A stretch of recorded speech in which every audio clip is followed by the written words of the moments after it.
I saw this and my whole life changed. M&M has introduced a drink and you won't believe how much this costs.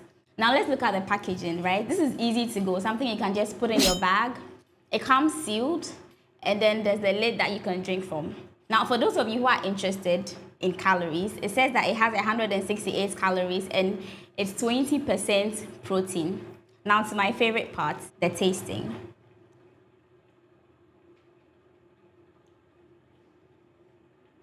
This smells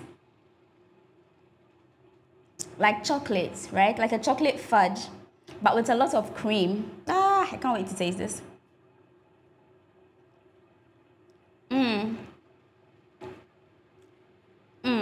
This is really nice. It's creamy, it's milky, it's thick. I like this. I like this a lot.